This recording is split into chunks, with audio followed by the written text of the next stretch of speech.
اعوذ باللہ من الشیطان الرجیم بسم اللہ الرحمن الرحیم۔ کیا تم اس بات سے بے خوف ہو گئے کہ وہ تمہیں خشکی کے کنارے پر ہی زمین میں دسا دے گا، تم پر پتھر برسانے والی آندھی بھیج دے، پھر تم اپنے لیے کوئی کارساز نہ پا سکو گے؟ یا تم اس بات سے بے خوف ہو گئے ہو کہ وہ تمہیں دوبارہ اس سمندر میں پلٹا کر لے جائے اور تم پر کشتیاں توڑ دینے والی آندھی بھیج دے، پھر تمہیں اس کفر کے باعث جو تم کرتے تھے سمندر میں غرق کر دے، پھر تم اپنے لیے اسے ڈبونے پر ہم سے مواخذہ کرنے والا کوئی نہیں پاؤ گے۔ اور بے شک ہم نے بنی آدم کو عزت بخشی اور ہم نے ان کو خشکی اور تری یعنی شہروں اور صحراؤں اور سمندروں اور دریاؤں میں مختلف سواریوں پر سوار کیا، اور ہم نے انہیں پاکیزہ چیزوں سے رزق عطا کیا، اور ہم نے انہیں اکثر مخلوقات پر جنہیں ہم نے پیدا کیا فضیلت دے کر برتر بنا دیا۔ سبحان اللہ، سبحان اللہ۔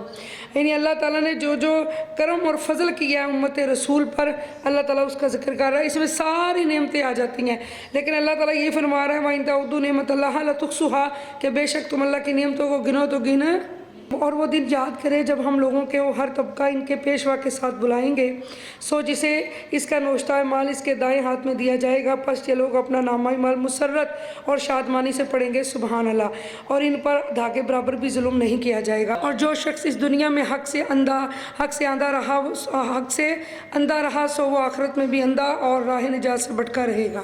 اور کفار تو یہی چاہتے ہیں کہ آپ کو اسے حکم الہی سے پھیر دیں جس کی ہم نے آپ کی طرف وحی فرمائی ہے، تاکہ آپ اس وحی کے سوا ہم پر کچھ اور باتوں کو منسوب کر دیں، تب آپ کو اپنا دوست بنا لیں۔ اور اگر ہم نے آپ کو پہلے ہی سے عصمت نبوت کے ذریعے ثابت قدم نہ بنایا ہوتا تو تب بھی آپ ان کی طرف اپنے پاکیزہ نفس اور طبعی استعداد کے باعث بہت ہی معمولی سے جھکاؤ کے قریب جاتے، ان کی طرف پھر بھی زیادہ مائل نہ ہوتے، وہ ناکام رہتے، مگر اللہ نے آپ کو عصمت نبوت کے ذریعے اس معمولی سے میلان کے قریب جانے سے بھی محفوظ فرما لیا۔ اگر بالفرض آپ مائل ہو جاتے تو اس وقت ہم آپ کو دو گنا مزہ زندگی میں اور 2 گنا موت میں چکھاتے، پھر آپ اپنے لیے بھی ہم پر کوئی مددگار نہ پاتے۔ اور کفار یہ بھی چاہتے ہیں کہ آپ کے قدم سرزمین مکہ سے اکھاڑ دیں تاکہ وہ آپ کو یہاں سے نکال سکے۔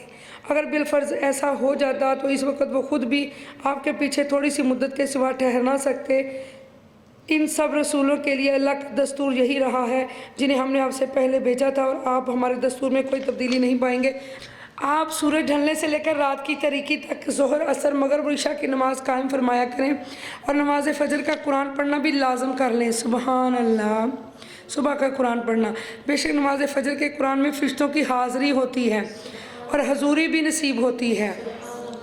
ٹھیک ہے جی، یہ ایک صحابی رسول تھے جو رات کو قرآن پڑھ رہے تھے، میں نے آپ کو یہ واقعہ پہلے بتایا، تو ان کا گھوڑا استبل میں کودنا شروع ہو گیا، انہوں نے سوچا چور آیا چوری کرنے، تو وہ جب وہاں پہنچے تو روشنی کی ایک قندیل دیکھی، تو آپ نے یہ والا واقعہ جا کے حضور صلی اللہ علیہ وآلہ وسلم کی بارگاہ میں بیان کیا، تو سرکار مسکرا کے فرماتے ہیں سبحان اللہ، تمہیں مبارک ہو، تمہارا قرآن سننے کے لیے آسمان سے فرشتے نیچے اتر آئے تھے۔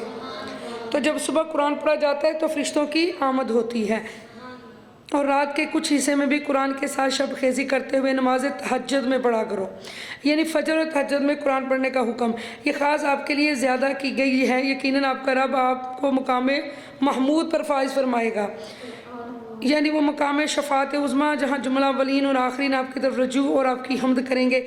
اب دیکھو مقام محمود پر فائز فرمائے گا، لیکن ساتھ ہی بریکٹ میں ڈاکٹر صاحب نے بتا دیا کہ وہ مقام محمود ہے کیا، تو اب سمجھ آ گئی کہ جہاں حضور شفاعت فرمائیں گے اس کو مقام محمود فرماتے ہیں۔ سمجھ آ گئی ہے کتنا پیارا ترجمہ ہے اس قرآن میں ماشاءاللہ۔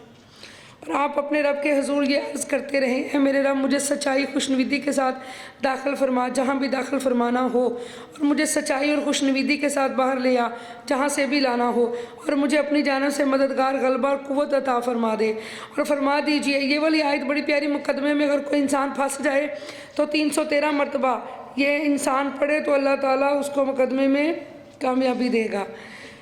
وَقُلْ جَاءَ الْحَقُّ، یہ والی آیت، اور فرما دیجئے حق آ گیا باطل بھاگ گیا، بے شک باطل نے زائل و نبود ہی ہو جانا ہے۔ ترجمہ بھی تو دیکھے نا کہ جو بندہ سچا ہوگا پڑھے گا تو اللہ اس کو مقدمے میں فتح دے گا۔ اور ہم قرآن میں وہ چیزیں نازل فرما رہے ہیں، اسے جی یہ آیت شفا ہے، اوپر والی آیت ہے وظیفے کے لیے کانا ظہو کا یہاں تک، نیچے والی جو آیت ہے نا وَنُنَزِّلُ مِنَ الْقُرْآنِ، یہ آیت شفا ہے۔ کیا ہے یہ؟